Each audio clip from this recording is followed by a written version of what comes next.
அதாவது கல்வி அமைச்சர், ஒன்றிய அமைச்சர் தர்மேந்திர பிரதான் அவர்கள் பதவி விலகினார்.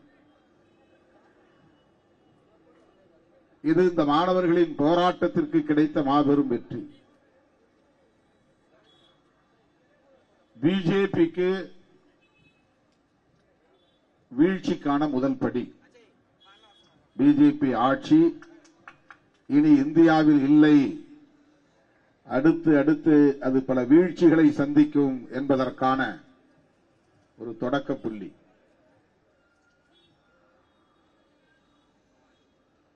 இவர்கள் கோரிக்கை வைத்து நாம் உடனே அதனை ஏற்றுக்கொள்வதா என்கிற இருமாப்பு ஆட்சியாளர்களிடம் இருந்தது. வினாத்தாள்கள் கசிவுக்கு நான் தான் பொறுப்பு என்று அவர் பதவி விலகவில்லை. டெல்லியின் சட்டம் ஒழுங்கு சீர்கெட்டு விடுமோ என்கிற கவலை இந்த ஆர்ப்பாட்டத்தில் மாணவர்கள் என்ற பெயரால் பல்வேறு தீவிரவாத அமைப்புகளை சார்ந்தவர்கள் ஊடுருவி வருகிறார்கள், அவர்களால் பொதுமக்களுக்கு பேராபத்து நேர்ந்துவிடும் என்கிற அச்சம் எனக்கு மேலிட்டு இருக்கிறது. ஆகவே அப்படி ஒரு நிலை உருவாகிவிடக் கூடாது, சட்டம் ஒழுங்கை பாதுகாக்க வேண்டும் என்கிற நல்லெண்ணத்தின் அடிப்படையில் தான், அந்த பொறுப்புணர்வோடு தான் பதவி விலகுகிறேன் என்பதை முதன்மையான காரணங்களாக அவர் முன்வைத்து பதவி விலகி இருக்கிறார்.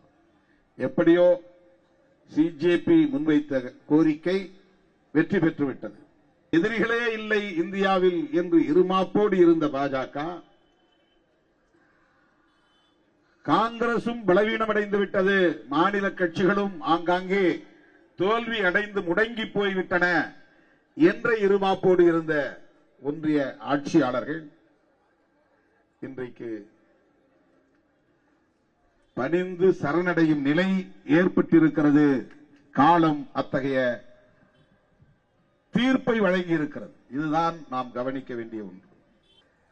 திமுகவை அதிமுக தான் வீழ்த்தும், அதிமுகவை திமுக தான் வீழ்த்தும் என்று மரபு வழி சிந்தித்துக் கொண்டிருந்தவர்களுக்கு இடையில் இரண்டு பேரையும் இன்னொரு கட்சி வந்து வீழ்த்தும் என்று தமிழ்நாட்டு தேர்தல் முடிவு தீர்ப்பளித்திருக்கிறது.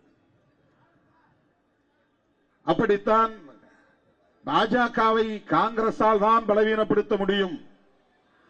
அந்த காங்கிரஸ் பாஜகவை பலவீனப்படுத்தக்கூடிய அளவுக்கு வலிமை பெற்றிருக்கவில்லை என்கிற இருமாப்போடு இருந்த பாஜகவினருக்கு நீ பிஜேபி என்றால் நான் சிஜேபி என்று ஒரு புதிய இயக்கம் உச்ச நீதிமன்ற தலைமை நீதிபதியின் தயவால் உருவாகி இருக்கிறது.